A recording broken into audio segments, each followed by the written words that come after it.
Hello, welcome to Guides to the Unknown. I'm Kristen. I'm William. And we are here to tell you scary tales that are going to make you feel ooky spooky. Oh, so scary. So this week on the show, we're going to do something a little bit different. Yeah. We were a bit impulsive, and I'm very excited about it. Yeah, opportunistic. Yes. We were originally going to sit down and once again talk about legendary creatures. I actually had in mind that I was going to bring to the table. Postponed. Something more important came up. That's right. This week on the show, we're going to be talking about, what do you even want to call it? I don't know. Methods of contacting the dead. Yeah, okay. Yeah, like, methods of communing with the deceased. Yeah. With the other side. Right. Through the veil. Peeking through the veil. That's right. Different ways you can do that. Yes. Different angles to peek around it. Yeah. And we're Maybe not even talking go about, under it. We're not... Yeah, go under the veil. Yeah. We're not talking about, like, when people do, what is it, like cold guessing or whatever it's called? Oh, cold reading. Yeah. We're not talking about that. We're talking Yeah. about, like, seances. Yep. We're talking literally about seances. Seances and Ouija boards. Yes. Yeah. I'm very excited about it. Yeah. It's gonna Thank be you great. all for tuning in. Yep. And I guess, why don't we do this? All right, sweet. Kristen, you want to kick it off? So I am going to tell you about the Fox sisters. Okay. William, what do you know about the Fox sisters? They sound nice. I know nothing. They're real nice. No, I know nothing beyond what you told me the other day. Okay. Yeah. Let me take you back. Okay. Back in time. Whoa!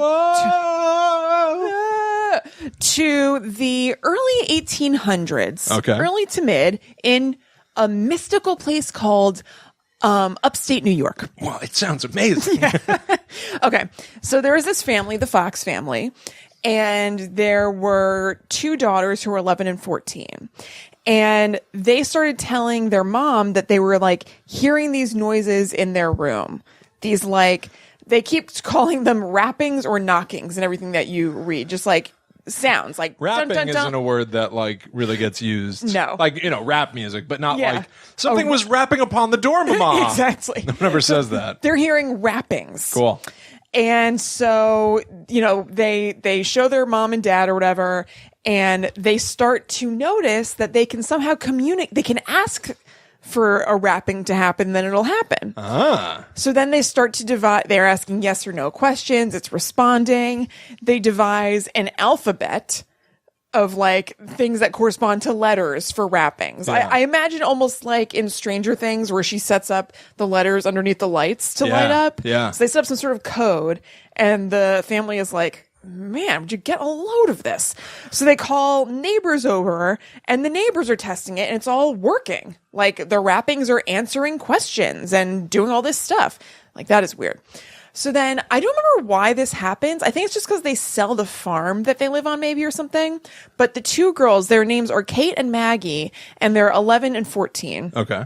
They're sent to live with their sister Leah Fox Fish. Wow. Yeah. This is like a fable. Yeah, I know. Like, this sounds like Wind in the Willows or something. Like, Yeah. Mr. Bullfrog came by. Right. It's all animal names. Yeah, that's so weird. So she's 33. She's a lot older than them. She's Okay. married. I can't remember if she has kids or not. But so she hears about this rapping at the chamber door, and Leah wants in, so to speak. Excuse me. What do you mean so to she speak. wants in? So to speak. Let's not get ahead of ourselves here. Oh. Well, Chrissy let something slip. I now see through the facade. I can see the universe. I You understand. cannot. You know nothing. You are but an ant in the afterbirth. All right, I'll erase my memory. Crap. Okay. Leah finds that she has similar. Does this screw everything up for you?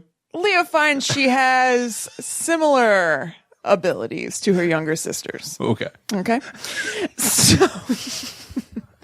So these rappings are happening. All right. And in Rochester, part of what's so interesting is that this was actually very much a hotbed of like spiritual communities. A lot of religions started in Rochester, like Mormonism started in Rochester. Okay. Much earlier than this happened. But Mormonism, the Quakers were really heating up in Rochester, New York. Wow. That might even be where it started. It sounds like you have Mormon fever. You just saw Book of Mormon. I know. Yeah. I know. So weird. Did you I do have Mormon anticipate fever. that? Did you know? No. Wow. I know. It's like you did research in a weird way. Yeah, serious. It was. They were like, Joseph Campbell was in Rochester, and I was like, he must have found the golden plates in his backyard there. Yeah. Did you love it? Did you love Book of Mormon? I loved it. I love that show. I loved it. It was so great. Amazing. But yeah, so there's a lot of different religion and spirituality stuff happening, partially because it's during some war. Can't remember which one, but there are people dying, and so Civil War. Yes, it's the late 1800s, right? Early to mid. Okay. It's I think 1848-ish when this is happening. Actually, it's definitely 1848. Let me try something. Okay. Hey, Allie, when was the Civil War? Okay. Sweet. Thank you. 1860 to 1863? Doesn't quite work for this. No? Okay. But I don't know. There's a lot of upheavals, what I was reading. Actually, kind of works for later. It's gaining traction during this time. And so it's gaining traction partially because people are losing relatives and stuff and kind of looking for meaning in their lives because their lives are sucking. So, so there are these neighbors whose names are the Posts. They're kind of like pillars of the community in Rochester, and they are Quakers, and they're radical Quakers, which means they're into abolitionism, I don't know, suffragism, into ladies being able to vote. Yeah. And temperance, not drinking. Okay. But so the Posts go to the Foxfish's house because they hear about this stuff and they're like, whoa, this is amazing, but let's see if they can do it not at home. They're kind of like, maybe something's up here. Yeah. So they bring them to their house and they're able to produce the same results. And they're able to communicate with their daughter who died. Oh. I know. That's one of those things where, again, not to tip my hand. Yeah. Maybe it gave them some sort of something, but it's still gross. I know. It's gross. Well, but they're doing it for themselves. You know, if you've got these people that are like, can we drop the facade? So no. I mean, you already basically said fine. it. So they're obviously fabricating this in some way. Yes. We don't know how yet. Yeah. But they're fabricating it, and somebody's trying to test their abilities, and that somebody starts going like, all right, I want to talk to my dead child. It's not their fault. What are they going to be like? All right, you caught us. We've been lying this whole time. Or are they just going to be like, maybe we can just skate by? Right. And they're 11 and 14 still. Yeah, exactly. When this happens. They're like kids. Yeah. So it's not really them necessarily taking advantage of trying to contact this couple's dead daughter. It's this couple being like, they didn't we want to test this system. Yeah, they didn't seek them out because they were like, oh, they have somebody they've lost. So this is a perfect person for us to do the thing to or whatever. So so then they're blown away that they could do this not just on their turf, basically. Yeah. And they feel like they're the real deal. Somewhat. There's still a little skepticism. So they hold a town. Well, I don't know if they call it a town hall meeting, but they go to the town hall and there are 400 people that come. So there's a town hall event going on where it's the Fox sisters who are able to talk to the other side. And it's all done with rappings and noises like that. It's not them ever being like, I'm hearing from whatever. It's all yes or no questions, or number questions. Yeah. Or, like I said, spelling things out with this weird system or whatever, which I bet takes forever. Yeah. It's because you just be like, Was that a B? Is that a B? Yeah. And then they have to knock for yes or no for B. Yeah, just ugh. So get through it. They go there and everybody's blown away and impressed. But a really weird thing is that the lady of the Posts, the wife, then facilitates.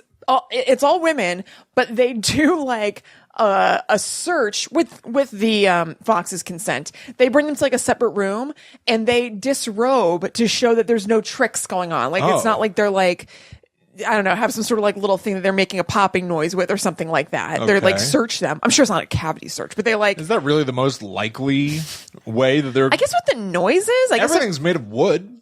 Yeah, but I guess if they're not moving or something, maybe you can see they're sitting, right, and noises are happening or something like that. Or they're just being knock, knock. Yeah. How are they doing this? I don't know. So they check them out basically, and they're like, wow, they don't have anything on them that could be creating this. This is amazing. So then, so word is spreading that these girls can do this. It's starting to become kind of a phenomenon. Yeah. And then this guy so there was a burgeoning movement, which is kind of a religion called Spiritualism. It's still around today, but not too much of a thing. I can't believe that you're talking about this. Spiritualism? So much of my notes on my thing are being what was up with this time period? I kept in my research coming across casual mentions of Well, yeah, due to the spiritualism boom of the late 1800s. Well, that's- and I underlined it being like, what does this mean? And now you're telling me now.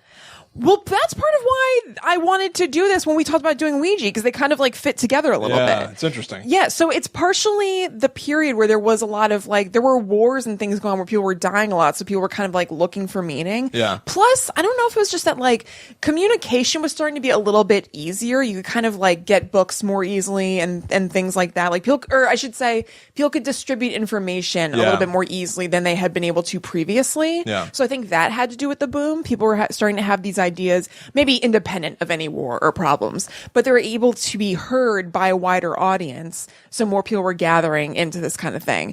So yeah, so spiritualism it's kind of religious. It's not exactly, because you could be like a Protestant and a spiritualist. You could be Jewish and a spiritualist or whatever.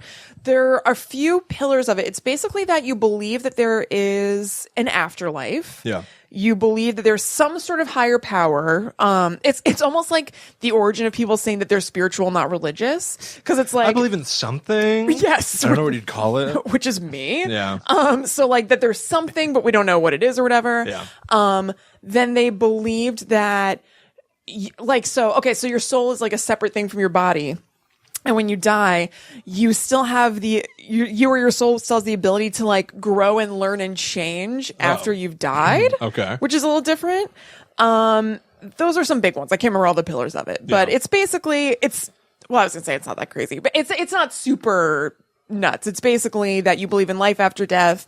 You believe that there might be able to be some kind of communication. I'm sure some people are more specific about it, Sure. or something, Yeah. but it's basically a belief in something beyond what we can see, and that when you die, something happens to your energy or whatever's in your body. So one of the pillars of spiritualism is this guy named Andrew Jackson Davis. So he heard about the girls and he was all impressed and everything. And so he took them to his and all the girls, not just Kate and Maggie. It was Leah, the sister too. Okay, yeah. So there Who's was like 30. who's like 33. Okay. But the girls still have like no adult supervision basically, because she's not like a mother figure to them. She's more like a manager. Okay. Or a momager. Wow. Yeah. She is. So she's like a dance mom. Yes, completely. She Okay. not met, I'm sure she met him before, but she heard about this thing Yeah. with the girls, was like, I mean, we don't know this explicitly, but it seems like, Come on, honey, boo-boo. Get your go-go juice and make some ghosts appear. my special juice is gonna help me win. I'm gonna contact a ghost. I love her. I'm gonna contact a ghost. Whoa, you can. Perfect. YouTube, Yeah. everybody. Yeah. YouTube.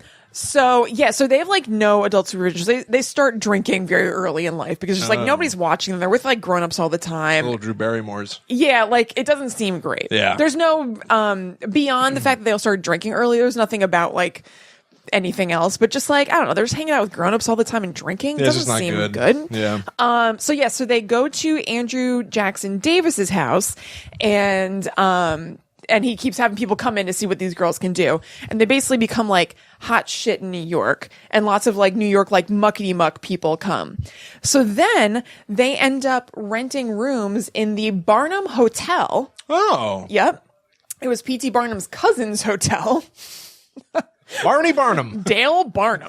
I don't know what his name is. Dale Barnegie. Yeah. Barnegie.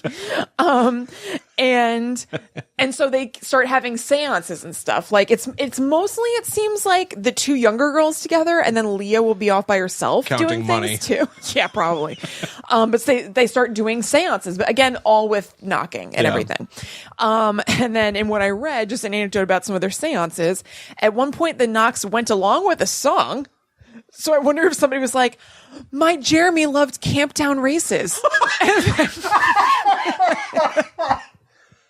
And then it's like, knock, knock, knock, knock, knock, knock, knock, knock, knock, knock, knock. And she's like, Jeremy! He always loved the doodads. They were his favorite part. And also at one point, and this is brutal, they spelled out, which just must have taken a long time, spiritualism will work miracles in the cause of reform. Good There's golly. people are just sitting there like, okay, all right. P. Is it? It's I. Yeah. It's I. Okay, R. it's coming. I. Yeah. Okay. God. So, and this is over years and years and years. And I'm kind of saying this is not in like the 2 years. They're not since still they moved to 14. No, like this is over the course of years. They're doing seances for a ton of time, Right. basically. And during that course of time, tons of people are joining the spiritualist movement. It's getting bigger and bigger. Yeah. And there are more and more people coming out as mediums or doing rappings and knockings and things like that. So there are people who are following it. Yeah. And people who are like, I don't know, you call it. I don't know. People who are participating. Yeah, in, just taking part in it as a form of entertainment almost. Well, that's not what I mean, but I'm sure. But like, I think there are people who are following it as a movement that they believed in, and then also people, let's say practitioners, people like them who were coming out as mediums and had services and stuff like that. Yeah. So Maggie and Katie are drinking a lot. They're like not doing well. And they basically, and they've gotten married. Like, I think it's Maggie. It's really weird. It sounds like this guy just negged her. It was like, somebody who was very skeptical of what she did and like didn't buy it. And there were skeptics all throughout this time, by the way. Yeah. Like, you could distribute information, well during this time, but not so well that it would kind of like, and they were hugely popular. Yeah. So there were times where it was like, pretty much disproven what they were doing. And I'll go into it after I tell you how they did it, because I don't want to say yet. But it didn't gain traction, really. Like, it didn't really blow up that, like, oh my God, we just, something's up with this. Because it just didn't. I don't know why. So anyway, Maggie met this and married this guy who was like, well, I don't buy what you're doing. And they got married. And he was, I think, Catholic or something. And she ended up converting and later, like, renounced spiritualism and stuff. Okay. But this gets so shady and so good. So, well, this isn't the shady part. They're drinking a lot. Things are not good.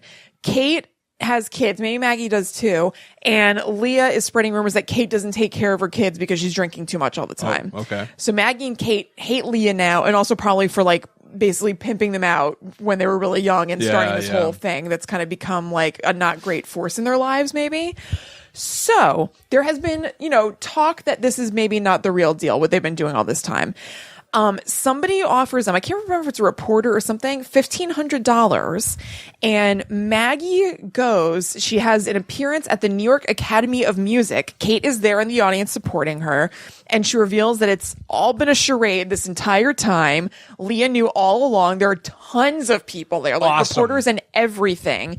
And the way that they did it was by cracking their toes in a certain way that created this sound that was interpreted as the knocking. And so let me find... You have an MP3 of their toe cracks? No, but I'll read you what she said because it's recorded. Wow. Okay, let me see. Cha-cha-cha.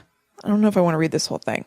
Okay, the wrapping are simply the result of a perfect control of the muscles of the leg below the knee, which govern the tendons of the foot and allow action of the toe and ankle bones that is not commonly known. Such perfect control is only possible when the child is taken at an early age and carefully and continually taught to practice the muscles, which grow stiffer in later years. This, then, is the simple explanation of the whole method of the knocks and raps. That is astounding. Yeah, it's crazy. And so... And loud enough that people were like, well, we can all hear this.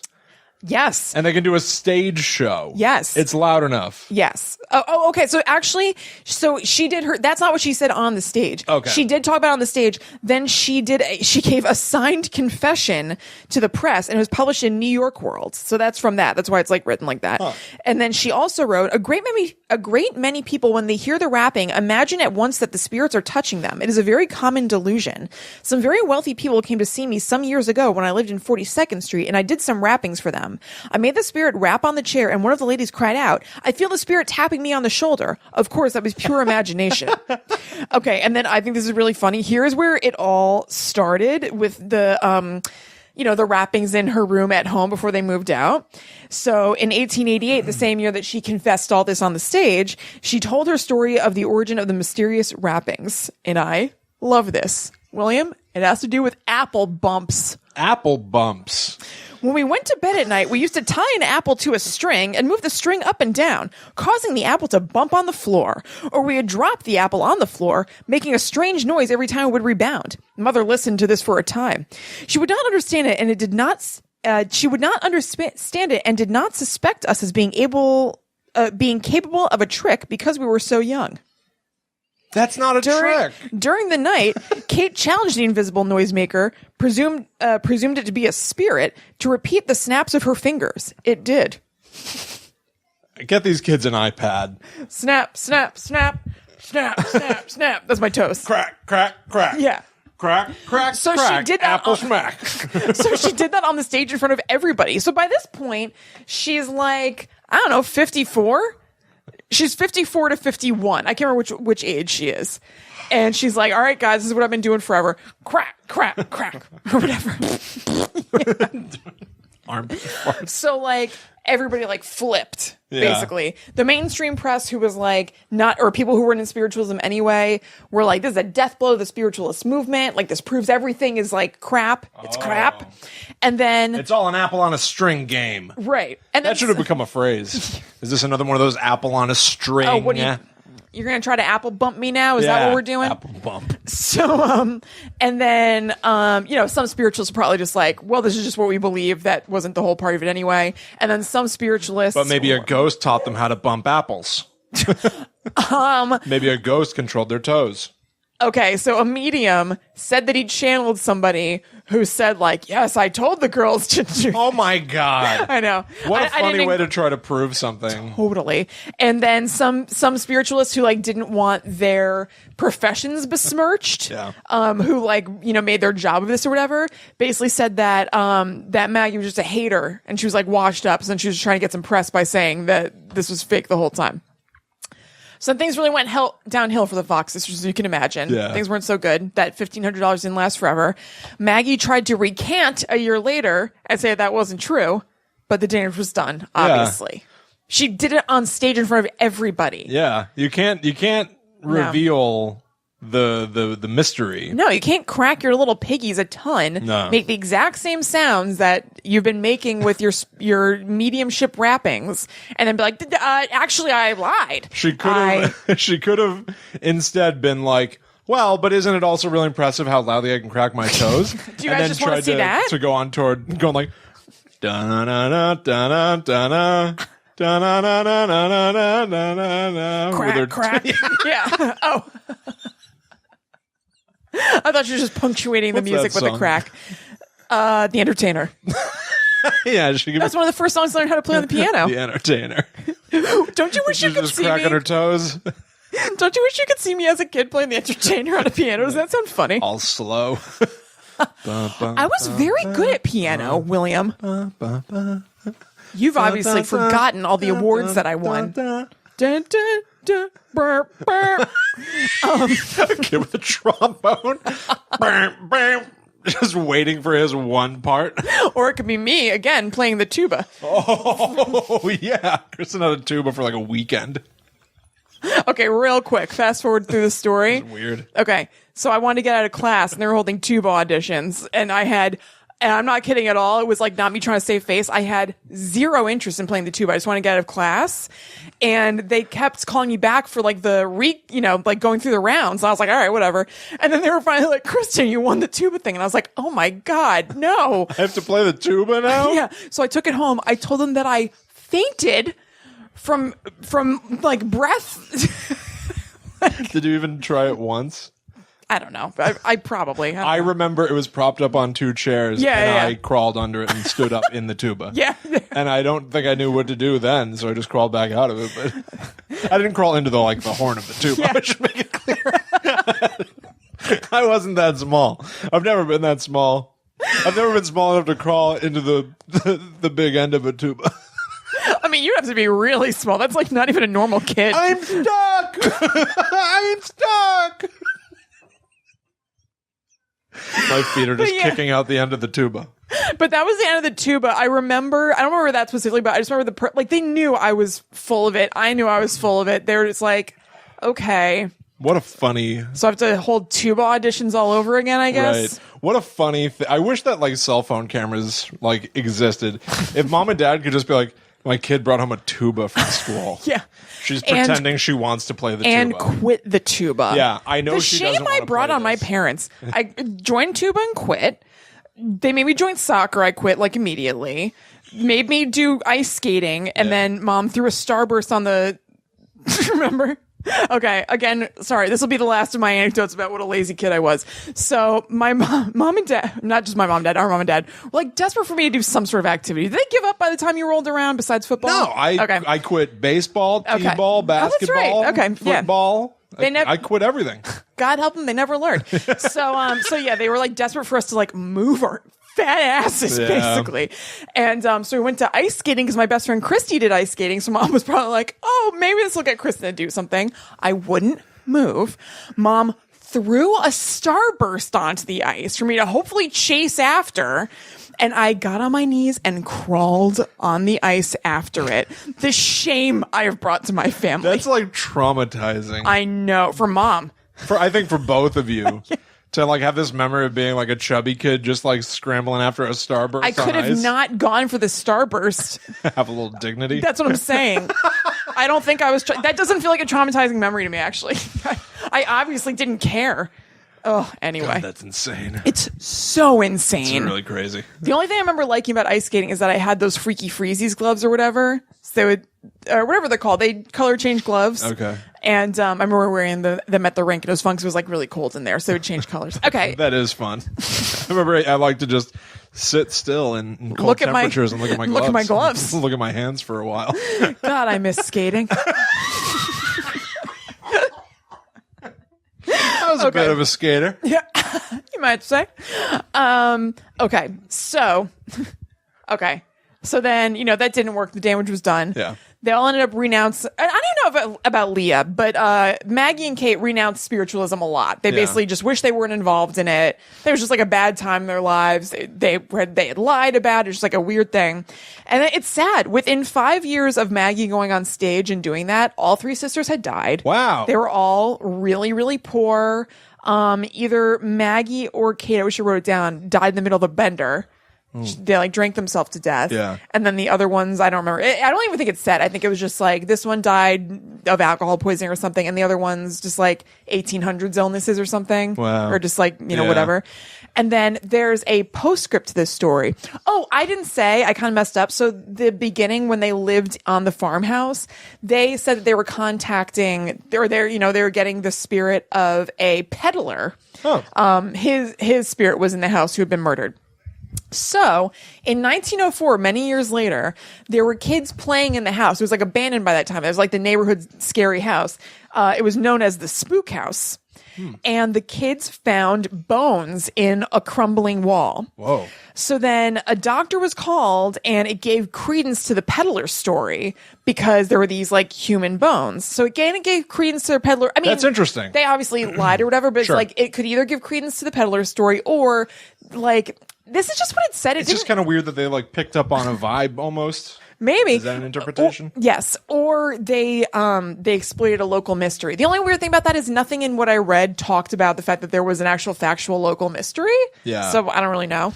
But then just 5 years later, another doctor examined those same bones. I don't know what prompted them to do this or whatever, and realized that it was I wrote a shady skeleton. There were too many of some bones and not enough of others. Oh, that's weird. So it was like a composite. Yeah. And chicken bones. Oh.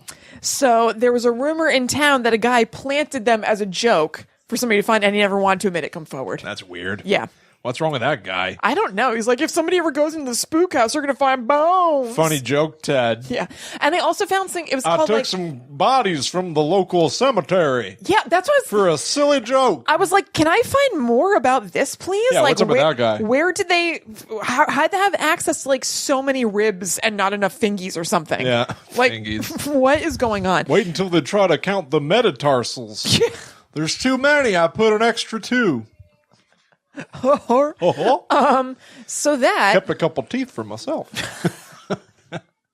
So that is the story Wow. of the Fox sisters. That is crazy. I know. And so that's one of like the like stories of like the heyday of spiritualism and like the beginning of it, the burgeoning popularity. Yeah, totally. Seances and everything. Like it spread from there. Like it was really, really big. You probably came across it in England. Like Sir Arthur Conan Doyle was a spiritualist or spiritist, some people called it.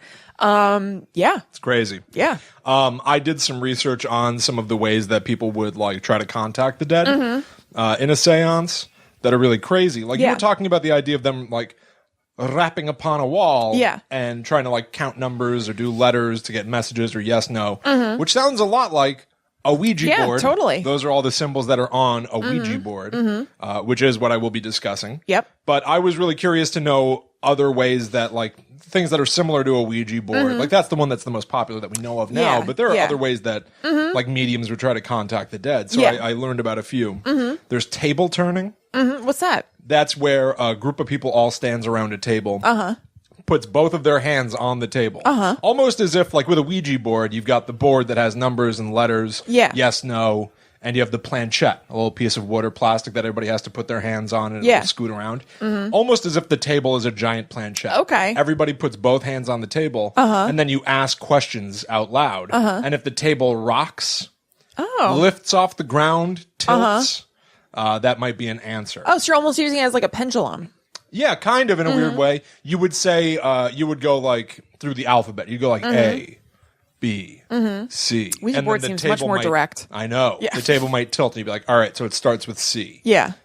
A, B, and have to go through the whole thing. I was like, oh my God. Similarly, there was like hanging a coin or a ring from a string and having on a table like a bunch of letters and numbers. And if the string dangles towards a symbol, it's a message that's being spelled out like a little bit at a time. Now what if it dingles? If it dingles or dangles, get out of the house. Just go. Run. Run, children. It's dingling. There's spirit trumpets. What? Horn-shaped speaking tubes that were said to magnify the whispering voices of spirits. Oh, so it's like an ear horn? Yeah. Yeah. It would bring the whispering sound of spirits to audible hearing range.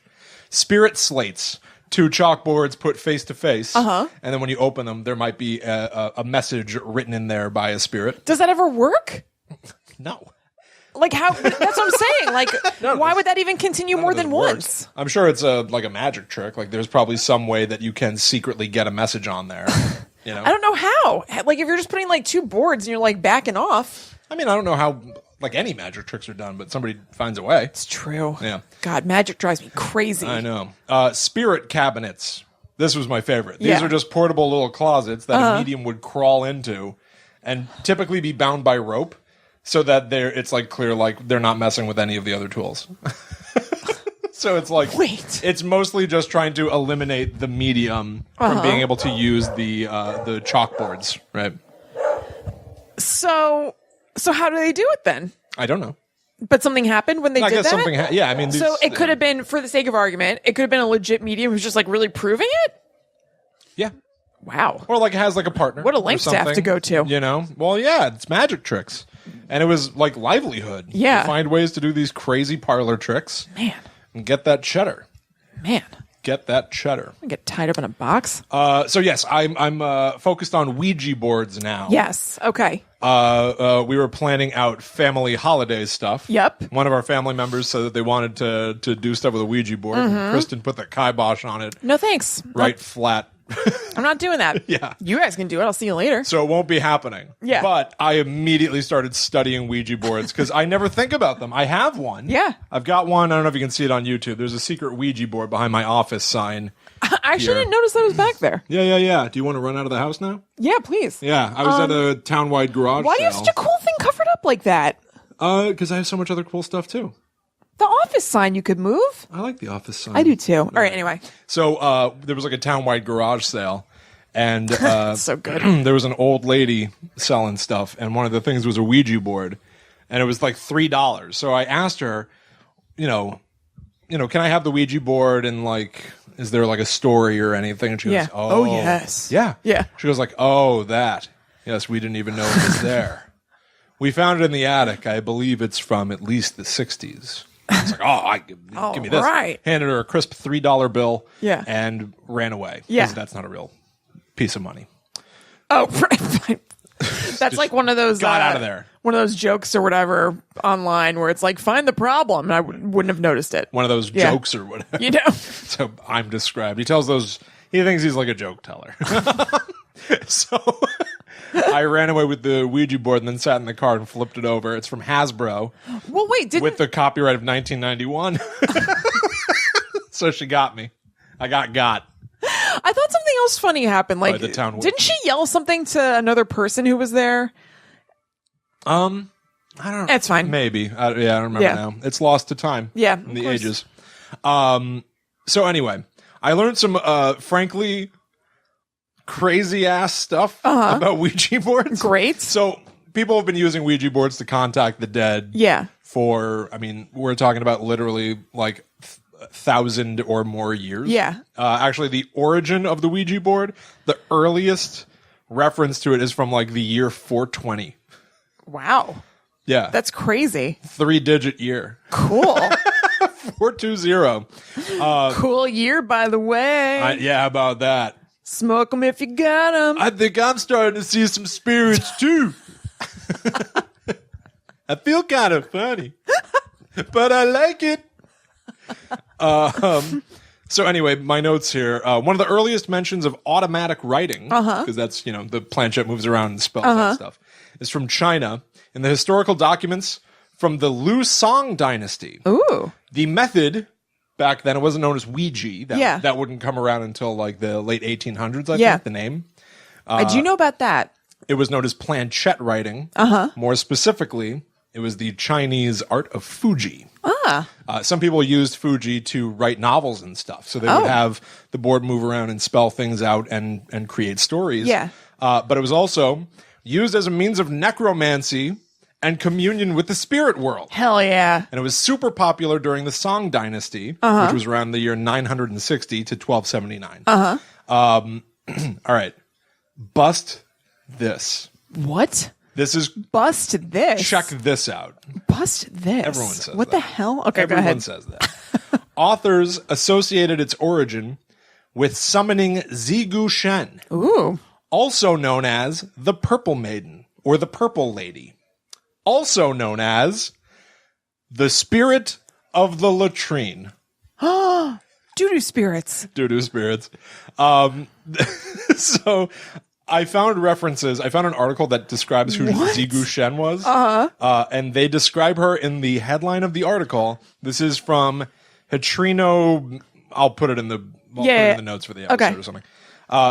The headline of it calls her, and I'm not siding with this. I'm all with this. She's called the Goddess of Whores and Toilets. Okay, wow. Way to steal my thing. Not good. You're a real Zigu Shen. Yeah. She was born as, this is one of the legends, as Himai in Shandong, married as a concubine in 684, and the primary wife was jealous of her beauty and intelligence. She forced Himai to live in a shed by the outhouse and eventually murdered her, burying her corpse by the toilet. Oh, boy. That's a lot. That's a whole lot. So the gods apparently took pity on her and made her the spirit of latrines and patron of concubines, and gave her a bow and arrows with which to shoot cruel wives. Don't they have... Which I think is the plot of The Crow. Aren't there like machines where you can shoot toilet paper up high so you can like toilet paper a house more efficiently or something? Yeah, something like that. She should have had that. You're right. Maybe in the modern era she does. Yeah. Latrine? Yeah. Used to be shit house. Women, Robin Hood men in tights, guys. Right. Women, never men, would offer sacrifices to the Purple Maiden, bringing baskets decorated with earrings, hairpins, toilet paper, and flowers to the toilet. Really? To the toilet? Oh, yeah. A young girl of about 10 years old was selected to hold it before an altar topped with candles, incense, and pounded rice. Was the toilet the altar? I don't know. It says there's a table there, so maybe not. But no, that could be the lid or the tank. You're right. That could serve as a table beautifully. Everyone would prostrate themselves and draw outlines of household objects like scissors and knives in the rice using a silver hairpin. That's awesome. while they prayed for abundance and good fortune in the new year. And toilets. The basket was supposed to become heavier or make sounds in answer, a sign that the Violet Lady had heard them. Later, people would make a kind of paper image or wooden image of the goddess of the toilet, and on the 15th day of the lunar month, would worship it on the toilet, even chanting, this is the chant they would say, and I replaced, like, the names of the characters. The relationships. Okay. Husband is not home, and the first wife has gone also. Pretty lady, you may come out to play. Of the... Which wait, I'd be like... they're on... why don't I wait until you're out of the baño? Yeah, wait, are they on the toilet, you said, while they're saying this? That's what I got. She can't come out if you're sitting on it. I don't think she's in the toilet necessarily. No, I didn't it's not think... like a weird version, like Moaning Myrtle plus The Ring, where she clambers out of the toilet. I suppose not. I was picturing her clambering out of the toilet. Knocking on the seat. Yeah. Get out of my way. If during the ritual the image moved, it means the deity has descended.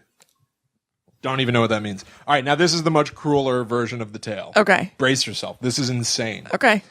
A cruel empress tortured her husband's concubine. She invented a torture method called human pig. Oh, God. She would have her enemy's hands and legs chopped off, so she had no limbs to walk or hold. Have her eyes dug out. Have lead poured in her ears. Poison down her throat and tongue cut out. Then she was left in the toilet. What the hell? Toilet's got to be involved. Yeah, obviously the toilet is really important to this process. The gods took pity on her and made her the goddess of the toilet. Look, Is if you're that going to really- take pity on me, can you make me the goddess of something nicer? I have to be the goddess of the toilet? Kristen. That's amazing. You must have felt like you really stepped in it when you started reading this stuff, when you're researching Ouija, where you're just like, Couldn't believe it. So much toilet stuff. Well, because I was just reading the Ouija thing, and they said Yeah. that that Chinese scholars believe that there were stories about just trying to conjure a Zigu Shen. Yeah. All right, I'm going to earmark. I could have just said like conjuring spirits. Right. I wrote that at one point. Yeah. And I was like, you know what? I'm going to look up Zigu Shen. And boy, it changed my life. Yeah, so lucky. The maiden, the goddess of toilets. Awesome. Whores and toilets. Yeah. Oh, yeah, that one. That's so weird. It's a lot. Anyway, Yeah. Eventually, perhaps for these reasons, the Ouija boards were forbidden during the Qing dynasty, which was in 1636 to 19. Wait, remind me, how did this connect to the Forbidden Ouija for board? like 300 years, because they would use their version of the Ouija board, like the original version, a spirit board, Right. and they like originally like scholars were like, well, they used to conjure people like Zigu Shen. Oh, so this was just like they could have picked anybody, but they just happened to mention Zigu Shen. Yeah, and Okay, gotcha. I'm not going to ignore that. No, of course not. No, I just couldn't remember how it folded in. Can't leave that alone. No. Yeah, sorry. Can't Maybe I flush could've- that away. Maybe I could have made that more clear, but no matter what, once I found out about it, Zigu Shen was going to become a big part of this show. Amazing. Yeah. The goddess of toilets. Like Queen of Latrine, Ooh, yeah. right? That sounds like that if they're like, if there's sounds an announcer, Badass. if there's an announcer calling her into a room where they're like, here she comes, the goddess of toilets, the Queen of Latrine. Zigu Shen. Hey. No, it's like wet footsteps coming. Oh, that is like The Ring. That makes it scary again. Oh, yeah. Yeah. All right. So anyway, back to the actual Ouija board. I Yes. apologize. Thank you for allowing me that diversion. No, please. It Thank felt you. very important. Very important. The Ouija board itself, as we know it, literally the Ouija board, Yeah.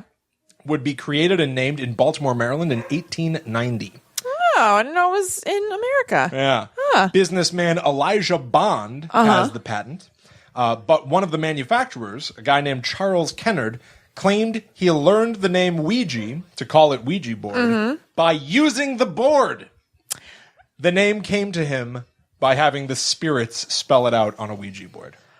I read something different, actually. There are many. Yeah, okay. Origin Disputed. stories. Yeah. Yeah. I had read that it was a combination of oui in French and whatever jaws in German or something. I Right. can't remember. Yeah. Yeah. So it's like yes board. It's yes. Yeah. Yeah. That's one of the interpretations as well, which I also don't think makes that much sense because it's not really a yes board. Yeah. It might be like a yes/no board. Right. Like it's going to give you either answer. Right. So it might be like, we know. Oui, me. Maybe it's like, maybe it's ja and me. Yeah, maybe knee means no. Sure. Just so it can be called a weenie board. I wasn't even Any trying. excuse so we can just call it the weenie board. I wasn't even trying to make that joke, and I'm not kidding. All right. I really wasn't. I was like, what would be no if something's jaw, knee? And then I didn't even realize it until I said it. Sounds like a subconscious thing. Maybe. Just want to be able to call it the weenie board. He, the guy at the time, said that Ouija was told to him by the spirits. He said that it was an ancient Egyptian word that means good luck. Oh, okay. Also proven. Not true? Insanely disputed. And Sure. Yeah. Anyway. So they eventually sold the entire thing out to competitors. Parker Brothers in 1966, who sold to Hasbro in 1991. It's literally a toy. Yeah. It's so weird that it's a toy. I know. Like, even if you don't believe that it could do anything, like, that seems like a very strange toy. Yeah, I agree. That it's literally supposed to be like, here, kids. contact the dead. Yeah, that's bizarre. Like, Nintendo doesn't make toys where Right. you can, like, summon, Pinhead. Right. For real. I had a Ouija board when we were kids. They don't sell the lament configuration. Is that box? Yeah. Yeah. Take you to some realm where pain and pleasure are the same thing. I don't like Hellraiser. I don't like the sound of that. Me neither. I want pain and pleasure to be separate. Yeah. Separate. One at a time. Oh, it's so efficient to have pain and pleasure be the same thing. I think that guy is gross. Pinhead. Oh, they're going to say Jerry Seinfeld. No, I love Jerry Seinfeld. Yeah, he is gross. Pinhead's gross. He wears like latex, right? Uh-huh. It's don't like like weird it. BDSM. Yeah, I don't like it. It's too yucky. Matrixy gross. They're called Cenobites. Oh, really? I also don't like that name. That's neither here nor there for me, but I don't like the idea of this like weird, disgusting S&M guy. I think he's always like yelling. Isn't he always like, ah! No, he's like angry. He's like stoic. Ah! Oh, really? Almost emotionless. He'll There's go like, no point where he does that? we have such sights to show you. Like he's almost ghostly in a weird way. Really? But yeah, he also wants to like turn your face inside out. Ugh. And like kiss it. Yeah, is sex an overt part of it, or is it just his outfit? I think it's overt. Okay. Yeah. Not just his outfit. I think he has booby piercings. I know. I feel like I've seen it. I'm pretty sure Pinhead's boobies are out. Pretty sure. How? What do you mean, like out? I think that he's Like got, there are like holes? Have you ever seen that thing from Ew. South Park where the Comcast guys have like you can open a little pouch and your boobs are there? No. Yeah. I think it's like that. What do you mean? So it's like little holes where his nipples are? You Yeah, can just see I think so. his nipples and the piercing? I'm pretty sure. That is so much grosser. Yeah. It's gross. I know. Ugh. Yeah. All right. Sorry. I just really hate Pinhead. I've only seen the first movie once, probably several years ago, and it was fine. It didn't make me want to track down anything else. I remember seeing it when I was like a teenager or something and just feeling gross about it. Like, not like prude gross, but I was just like, ew, I don't need this. It's disgusting. Yeah. Everything's like dripping. Yeah. Yeah, Ugh. it's really gnarly. Yeah. So here's how it works. Yeah. Because everybody puts their hands on the planchette and it just starts to mysteriously move around the board, spelling out messages and stuff. Yeah. What's actually happening is that there's a reflex that Yeah. we all have that's being triggered. It's called the idiometer reflex. Yeah. Also known as the Carpenter Effect, named after William Benjamin Carpenter, who I guess coined it. Okay. Basically, it's any sort of muscular movement that can be independent of conscious desires or emotions. So subconsciously, Yeah. your muscles are moving this thing around the board. Yeah. It's proven. Yeah. But also, a very strange thing. Many studies have been done trying to prove that players are moving the planchette themselves, not spirits. A 2012 study found that when answering yes or no questions, Ouija use was significantly more accurate than just guesswork. Oh. Yeah. Interesting. So if you were trying to answer a yes or no question, Yeah. you just had to pull an answer out of thin air.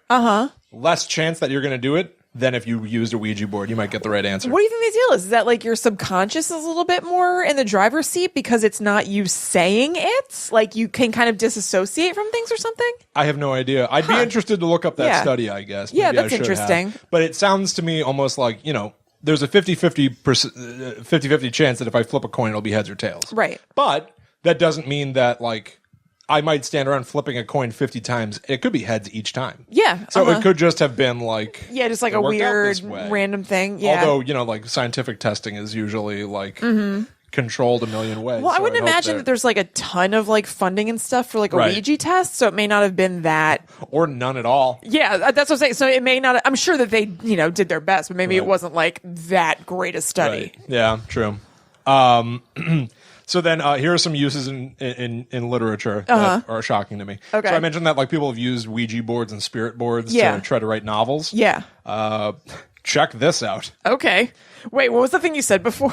Do you remember? Bust this. Bust this. Pearl Lenore Curran Good name. wrote several novels and works of poetry, claiming they were delivered to her by channeling the spirit of a woman named Patience Worth. Great name. She Patience produced Worth. all these works with the help of the ghost Patience Worth Through the Ouija board? Yep. It was taking forever. over the course of 20 years. See, I wouldn't have the patience for any of this stuff. Like when Yeah, I know. I don't have patience to sit around when somebody raps out a long message to me or write a book through. Be like, yeah, Patience is the right name then, because like you Yeah. gotta sit there and watch this planchette slowly slide over to the P O O Yeah.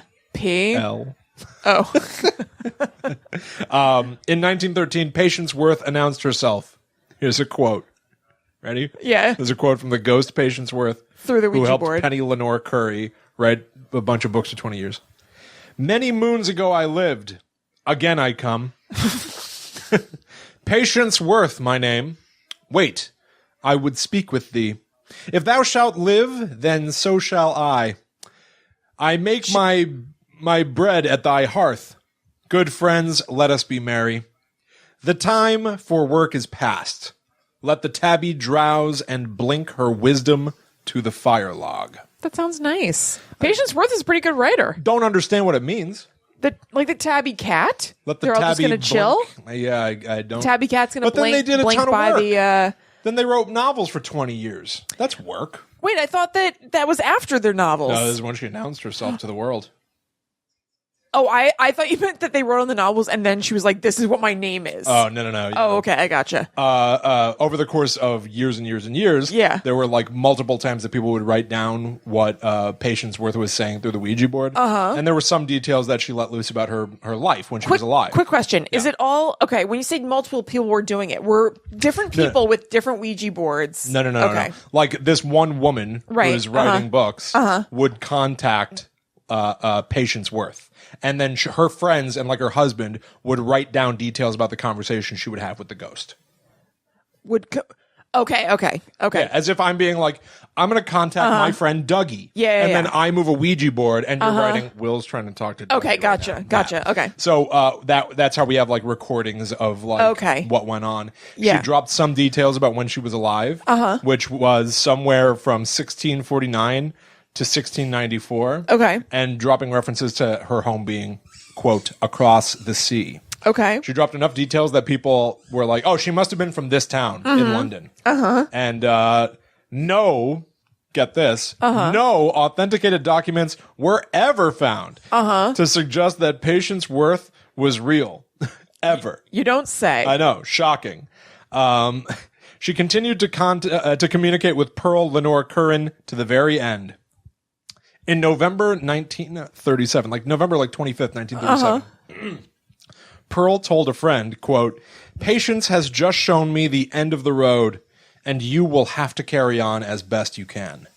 She would be dead within 2 weeks. Wow. Yeah.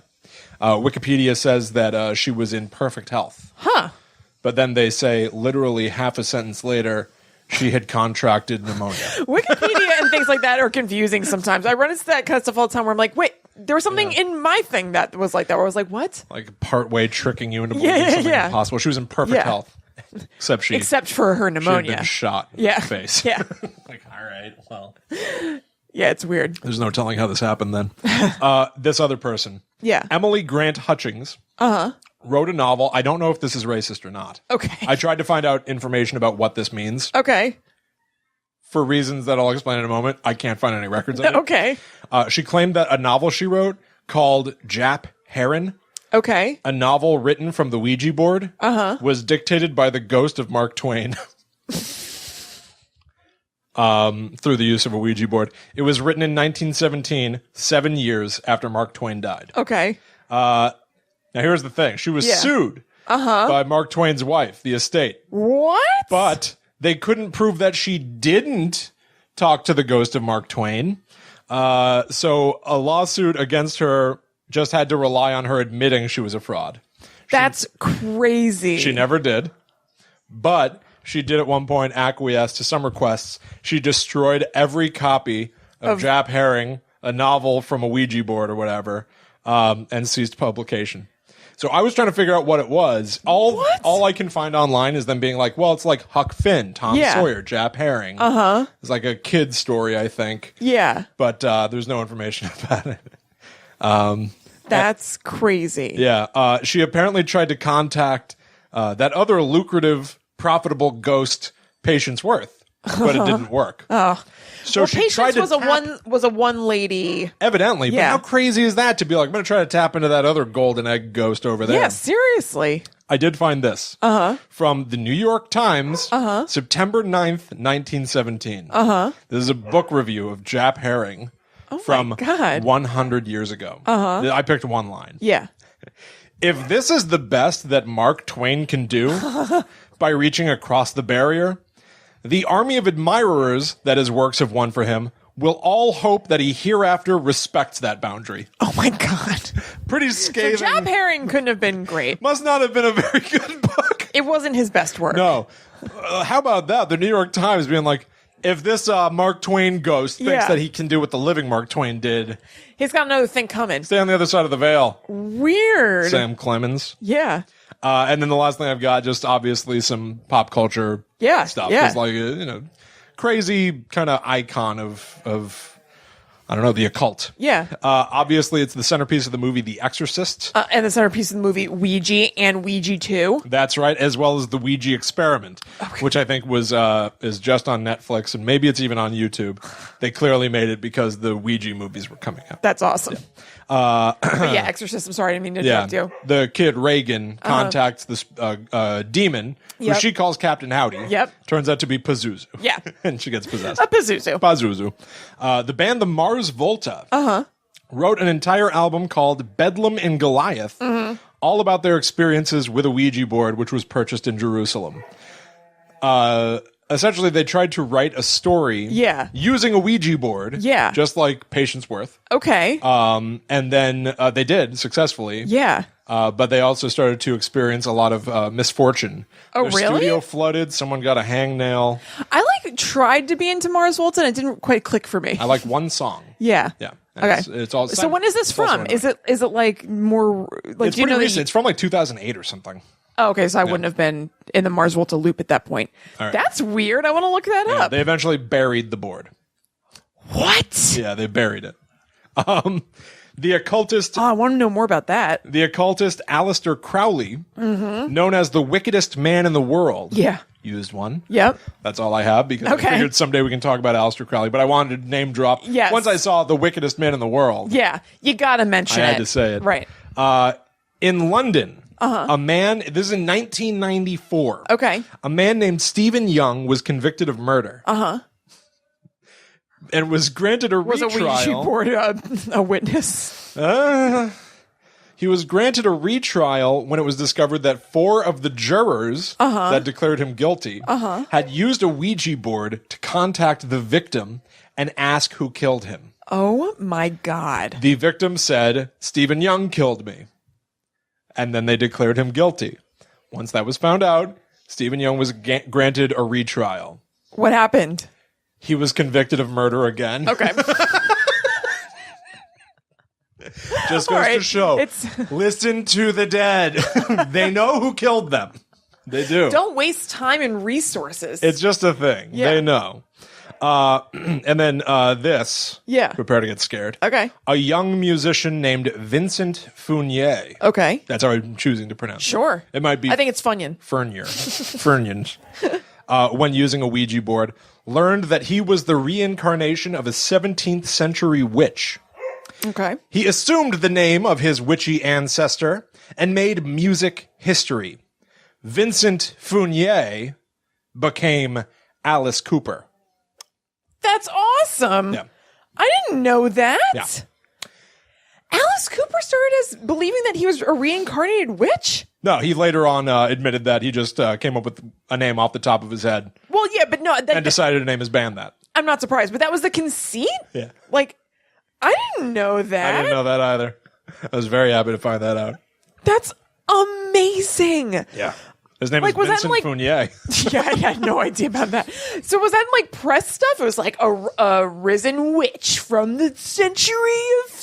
whatever. You thought the witch was gone? Yeah. The witch is back. And she's hungry and horny.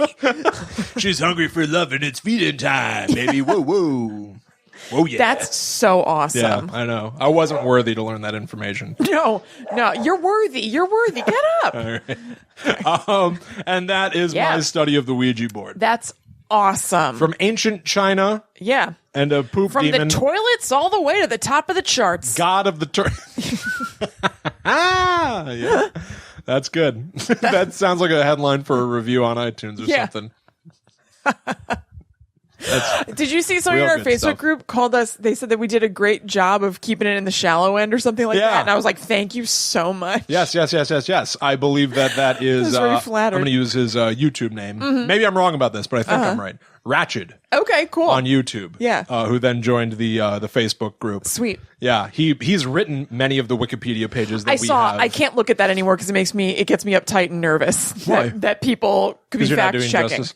Yeah. We have I can't- listeners and viewers who are writing the very information that we're using. I on know. the I show. saw, which I think rules. It's amazing. But I saw a couple of his comments on YouTube. And I was like, it's best I stay away. Yeah. It's kind of that thing for me where I'm like, I don't want to read good or bad things about myself. I just don't want to know, really. Huh, So I okay. can just like keep my heart pure, you know? Yeah. Well, I think that I tried to keep to the shallow end a little bit. I know I get lost in the details sometimes, but I like a lot of the details. William. And Toilet witch, come on. I know I couldn't avoid it. How could you not include that? Yes, but I do also try to keep to the shallow end and just kind of keep it being like, because there's so much Well, more. we just keep it to whatever we want. I'm just saying when There's so much more Ouija information that I didn't put in my notes. course. So much. There's always more We should information publish about our. My everything. notes are stupid. My notes are like all over the map and Mine are fun.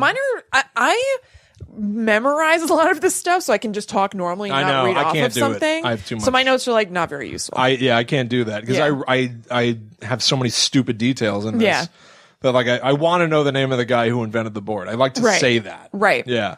I forgot it already. Well, what are But you I gonna like do? to say it. Yeah. I'm more a broad strokeser. Yeah, that's fair. Yeah. That's fair. Okay. Yeah, that's I it. think that brings us to the end of another episode of Guide to the Unknown. That's right. Thank you so much for joining us. Mm-hmm. From here, if you enjoyed this show, why don't we, you know what? We usually try to like throw out like all the things that you can do. I'm going to pick one Okay. that I'd like people to do more than anything else Great. right now. Great. On Facebook, Kristen set up a little private group where people can join Yeah. and talk to each other. It doesn't just have to be about this show. Yeah. It doesn't have to be about exclusively spooky stuff. I would love it if you guys out there listening and or watching would jump over to Facebook. Yeah. Look up Guide to the Unknown. Yep. You can also look us up there using GTTU Pod. The group is attached to the Facebook page. Yep. Like the page, join the group, talk to us, let us know what you think about the show. Yeah. Maybe things that you'd like to hear us discuss in the future. Yeah. I know that we've already gotten a couple of votes on like Twitter and stuff. Yeah. We did get a couple of votes of people saying like, yes, please do a commentary track for the movie Twilight. Right. We got one. How does that even work, by the way? Like, how would we do that? I know there are some groups that like sell them. I don't know that I want to sell them, as I think Well, no I one just would don't hear even them. understand how would that work? Like, You and I sit down and put on Twilight. right. And as we watch it, we just record what we're saying about it. Tell people when to hit play. Okay. You know what I mean? Okay, gotcha. So they can sync it up. It's a little gotcha. cumbersome for Okay. them. Yeah. Like I think we should do Yeah, it seems one as an tricky. experiment to see if anybody even listens to it. Because most people are probably going to be like, I'm not going to track down Twilight and sync it up to your podcast. Yeah, it sounds hard. But it might be fun to just like Sure. try it. Sure. Plus, then we get to make fun of Twilight. Plus, then I get to watch Twilight. Yeah. Yeah. And somebody on Twitter Yep. said out of the blue, yes. I did not sway this. You did not sway this, right? Unprovoked. No, I didn't. That she would like to hear us do a commentary for the movie Scream. Yep. Now, guys, William and I love Scream. If you listened to Book Club Schmuck Club, which this person who tweeted us that did, it was Rachel, I believe.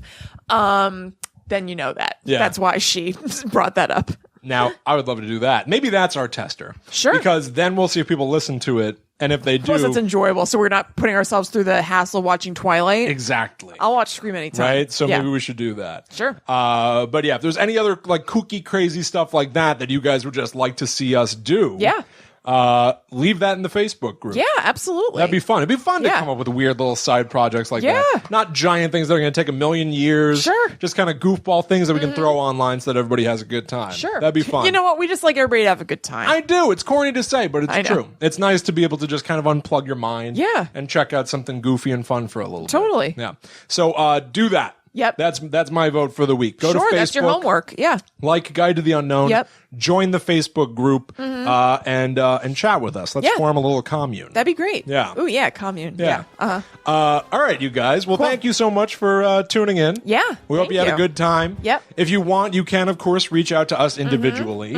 Yep, I'm at Chillin' Kristen on Instagram and Twitter, and you can also find us at GTTU Pod on all social media. Yep. I'm at Haunted Sponge. Feel free to hit me up. Yep. And bust that. Bust that. And, Bust this. Yeah. So we'll see you guys next week. But until then, we must travel. Us weary travelers, back to the netherworld. Go away.